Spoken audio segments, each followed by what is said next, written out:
Tanjiro is the main protagonist in Demon Slayer, and as expected from the main protagonist, he has some pretty amazing moments. And no, I'm not talking about him making Kanao fall in love with him.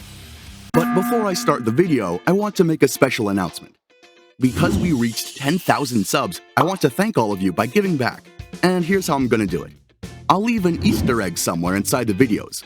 You can know which video has an Easter egg in it by looking at the pinned comment. If you see an egg in it, the video has an Easter egg. It can be on the 1 minute mark or at the very end of the video. So the only way you can know what it is to watch the entire video to the end. Now, you probably want to ask, what's in it for me? Well, each week I'll give the chance to submit a form with the Easter egg you found.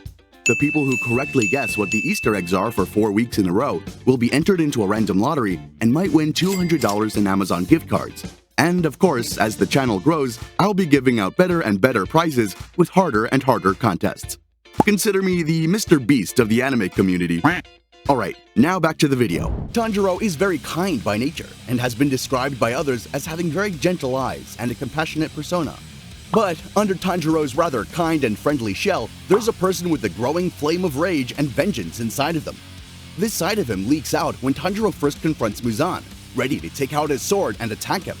When Muzan escapes, Tanjiro releases his frustration and declares that he will be the one to kill Muzan. On Mount Natsugumo, when the captured demon slayers had their necks snapped by the mother spider demon's threads, Tanjiro shows noticeable anger that even Inosuke senses.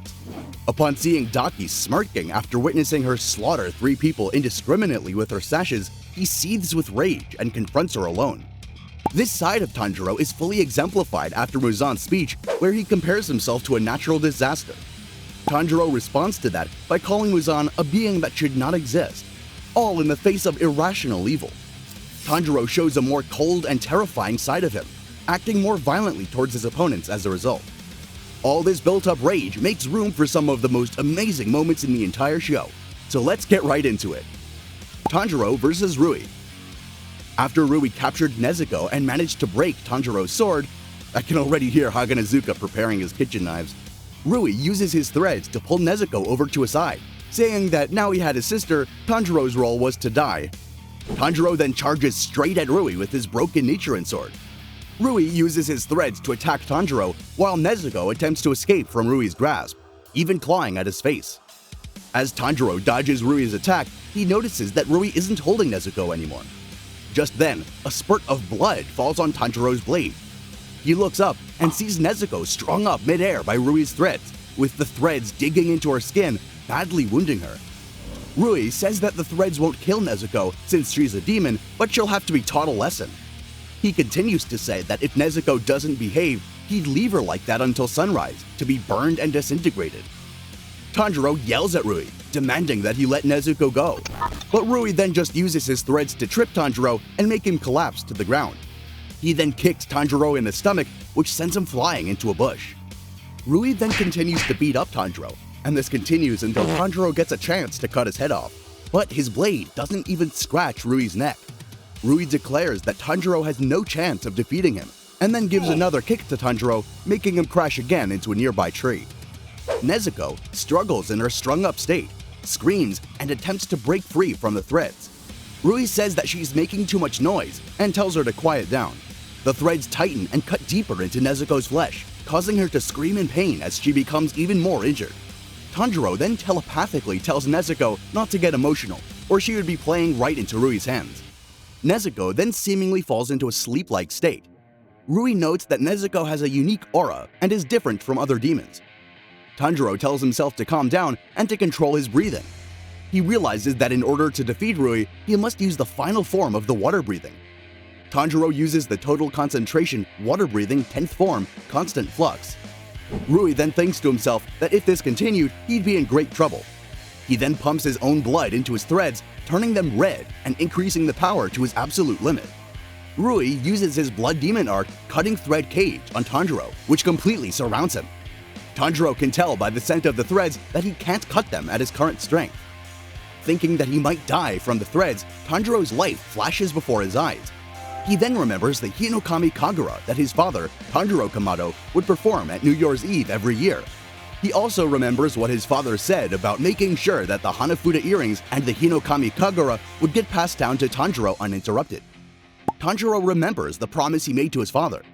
Then, Tanjiro switches from the water breathing to the Hinokami Kagura dance, the dragon of water gracefully turning into a burst of fire and sun. The breathing style that had been passed down the Kamado family for generations was powerful enough to cut through all of Rui's strongest threads. At this point, Rui starts to panic after seeing this. He starts to back away from Tanjiro while he counterattacks with more threads. The clash between threads and Hinokami Kagura continues until Tanjiro uses his enhanced sense of smell to find the opening thread. Tanjiro knows that even if he's struck down by Rui's threads after the final strike, he must defeat Rui no matter what.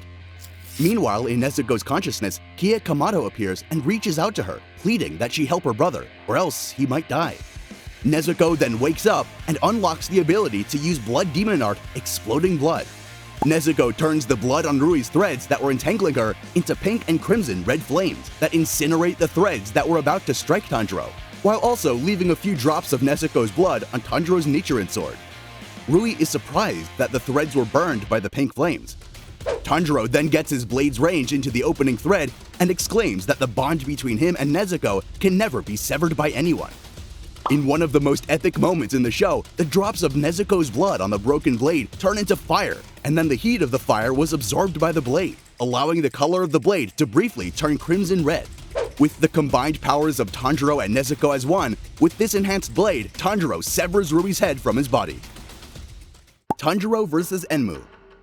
After Tanjiro defeated Enmu's avatar, he realizes that the entire train is a demon. And when he tries to tell this to Inosuke, he says that he already knew, and as the boss, he was totally awesome. Alright, chill dude.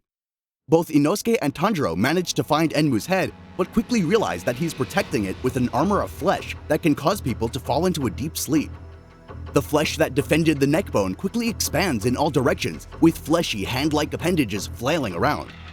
Tanjiro grabs hold of the train conductor and quickly leaps to a safe distance as the flesh continues expanding into the surrounding structure. Tanjiro quickly requests Inosuke to help him out in order for their breathing techniques to combine. This would enable them to inflict some harm onto the neck bone. But before they manage to do that, Enmu unleashes his Blood Demon Art, Eyes of Forced Unconscious Sleep, forcing Tanjiro to fall asleep constantly. Upon seeing the Blood Demon Art, Tanjiro quickly tells Inosuke to cut his own neck inside the dream in order to wake up. As Tanjiro keeps on waking up and falling asleep, at some points he doesn't even know which is reality and which is dreaming, and positions his Nichiren blade near his neck, ready to cut his own throat in the real world. Before he can do so, Inosuke quickly grabs Tanjiro's wrists and drags it towards the ground to stop him from killing himself. Inosuke informs Tanjiro that this is the real reality and continues slashing the growths that have the eyeballs with the kanji for dream etched onto their irises. From this, Tanjiro realizes that due to Inosuke's born mask, it's incredibly hard to know what he's looking at. However, as he comments to himself about Inosuke's perception, the train conductor rushes in with one of Enmu's flesh-made awls and begs them not to stop the dream. Tanjiro, however, takes the blow from the conductor to his abdomen and strikes his neck to knock him out. Inosuke asks Tanjiro if he's alright, and the latter responds that he is. But before they can communicate anymore, dozens of growths lash out at the two demon slayers as they constantly slash for defense and offense. Making some progress, as Inosuke falls towards the engine of the train, he grinds both of his Nichiren blades on the dozens of eyeballs from Enmu's Blood Demon Art, and with the momentum of the fall along with his swordsmanship, uses his beast-breathing fourth fang, Slice and Dice, to cut away the flesh that protects the neck bone. With Enmu's neck bone exposed, Tanjiro pleads with his father to help him defeat the final lower rank, and transitions between water breathing to the Hinokami Kagura. With that, he uses the Hinokami Kagura Clear Blue Sky, severing Enmu's head, truly killing him. Man, what an amazing moment. With Enmu's head beheaded, he profusely shrieks in pain and horror as he unleashes his growths to attempt to consume all of the 200 passengers on board, presumably to help him accelerate his regeneration in order for him to reattach his severed head. However, they were thankfully stopped by Kyojuro Rengoku and Zenitsu Agatsuma with their respective breathing styles. Up next, we have Tanjiro vs. Daki. The first time Tanjiro fought an Upper Moon was in the Entertainment District arc. Tanjiro was the first one to find Daki, and at first was overwhelmed by her power. And after they exchanged some blows in which Daki had the upper hand, she activated her full power and slashed through almost an entire street with her sashes. Tanjiro sees the civilians he couldn't protect either dead or greatly injured, many sliced in half or having deep wounds. And despite having insuppressible anger boiling within his body, Tanjiro tells a man to remain calm and cover his amputated hand. Tanjiro's eyes become covered in blood as his rage becomes ever more concentrated. As Tanjiro becomes more livid, he remembers a letter Shinjiro sent to him, genuinely apologizing for both hitting him and Senjiro, as well as speaking ill of Kyojuro. He had also informed Tanjiro that all sun-breathing users have a special birthmark on their forehead, thus proving that Tanjiro is indeed a user of the sun-breathing. However, Tanjiro debunks Shinjiro's explanation and believes that he doesn't have a birthmark and that it's a burn scar from when he protected his brother from a falling brazier. He had then wounded it even further when he took the punch from the hand demon, thus giving it the current appearance of a mark. After this reminiscence, Tanjiro starts having tears of blood and runs towards Daki, who's walking away on top of a building, presumably in the direction of Tengen Uzui. He grabs Daki's right leg and attempts to behead her, but she pulls off her foot to create distance away from Tanjiro. Tanjiro speaks to Daki about the lives of humans and how once they're lost, they can never return. Daki, while regenerating her foot, sees a mysterious figure that looks like Tanjiro, all grown up, talking in a similar fashion. She has no clue who the man is and has never seen him, and then realizes that it's not her own memory, but the memory of the cells of Muzan Kibutsuji reacting to Tanjiro's speech about human life. Meanwhile, Tanjiro is telling Daki that she was once a human too, and had a life similar to theirs, which heavily frustrates her, enough for her to smash the roof which she's standing on. She states that since she's a demon now, she no longer needs to be aware of the faults of human sickness, income, age, or loss of others. She also says that strong and beautiful demons like her are capable of doing anything without consequence, which angers Tanjiro even more. He dashes at Daki, and she attempts to slice him up with her Blood Demon Art 8-layered Obi Slash. Daki no longer wants anything to do with Tanjiro and says that it's impossible for him to defeat her since he already had his hands full when she was both not using her Blood Demon Art and hadn't even merged with the sash that fought the others, which had increased her overall power. However, giving it his all, Tanjiro counters her Blood Demon Art with the Hinokami Kagura Burning Stone's Summer Sun and cuts most of her sashes.